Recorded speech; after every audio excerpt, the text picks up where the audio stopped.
action, let's go. trouble 찾으러.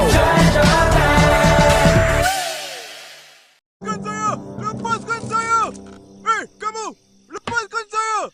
Saya ketua Lanun di lautan ni! Oh, okey. Ini bukan lautan, ha?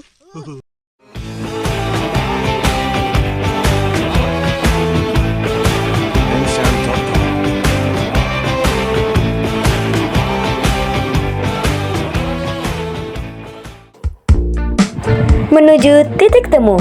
Materi pendidikan kewarganegaraan dari kelompok 2. Anggota kelompok 2 terdiri dari Tantri, Diana, Anissa, Vicky, dan Dede. Yuk langsung ke materinya aja. Untuk materi pertama, apa saja ya pokok pikiran tentang dasar negara dari setiap pendiri bangsa? Akan dijelaskan oleh Vicky.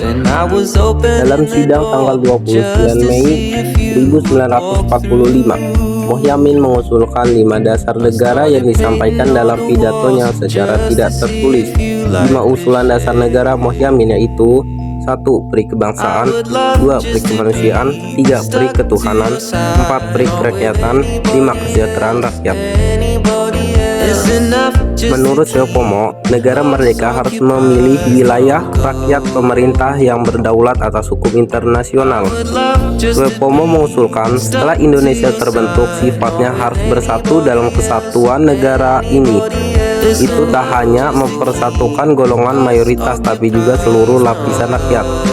Suyopomo juga menentang Indonesia dijadikan negara Islam seperti keinginan para golongan Muslim.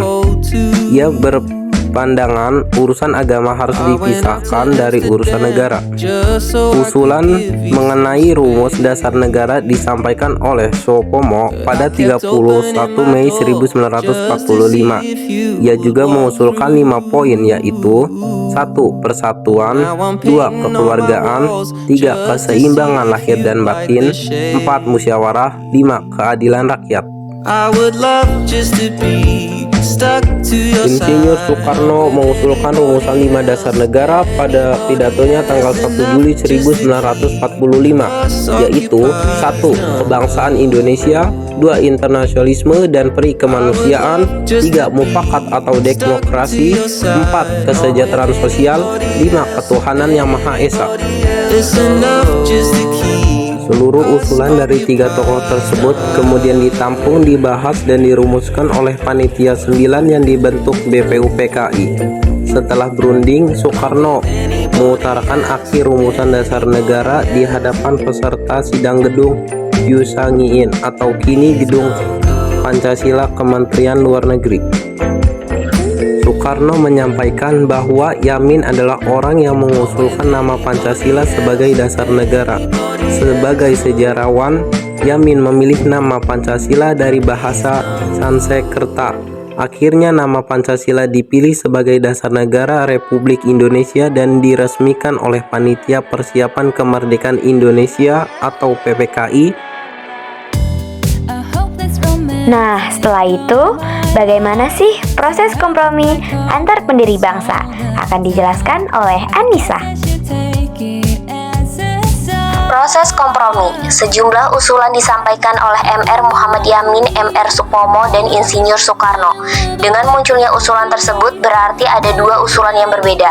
Akhirnya, karena tidak ada kesempatan dalam akhir sidang pertama, Ketua BPUPKI kemudian membentuk panitia kecil yang disebut dengan Panitia 9.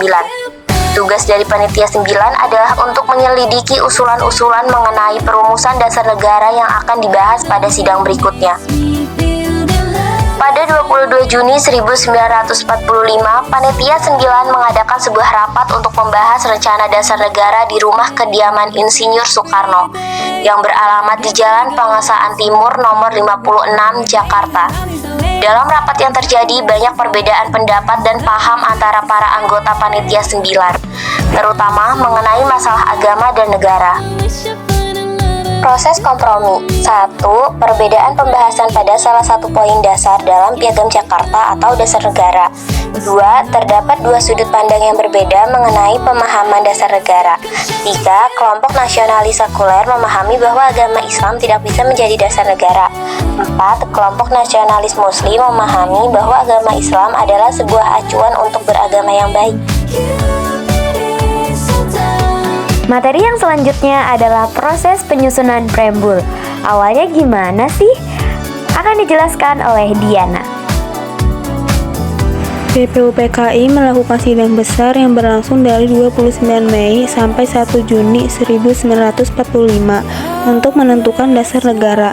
Gagasan yang diberikan pada saat itu tidak langsung mendapat persetujuan dari seluruh anggota BPUPKI karena terdapat perbedaan yang mencolok antara dua kubu. Sebuah kubu dalam persidangan yang bersisikan 15 orang golongan Islam religius menginginkan Indonesia berdasarkan syariat Islam, sementara 47 orang golongan nasionalis menginginkan Indonesia berdasarkan semangat sekularisme dan kebangsaan.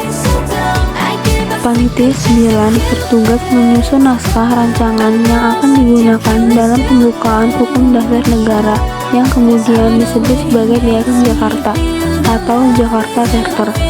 Tokoh yang mengusulkan nama Piagam Jakarta adalah Muhammad Yamin, dan Piagam Jakarta dirumuskan oleh Panitia 9 pada 22 Juni 1945.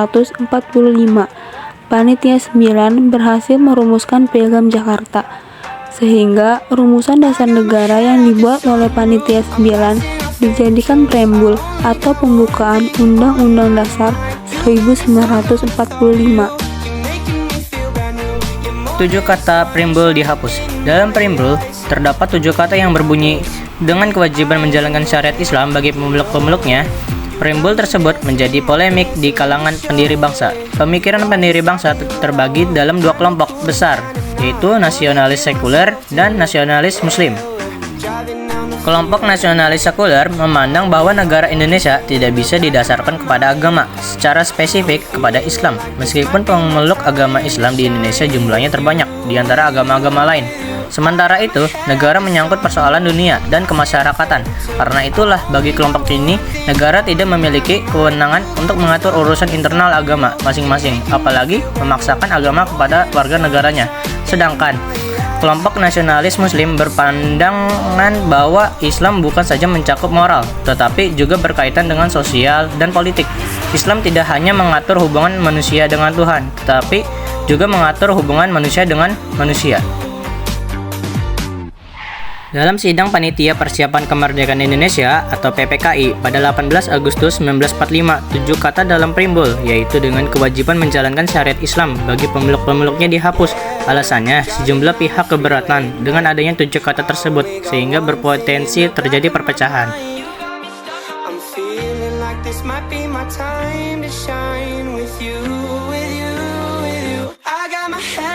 Thanks everyone. Sebelum video ini diakhiri, kelompok 2 mempunyai pantun nih. Orang Cindo membeli pari, tak lupa membeli seblak maknyos. Sebelum video ini diakhiri, lihat kelompok 2 ngejajah dulu nih bos. Siap-siap ya.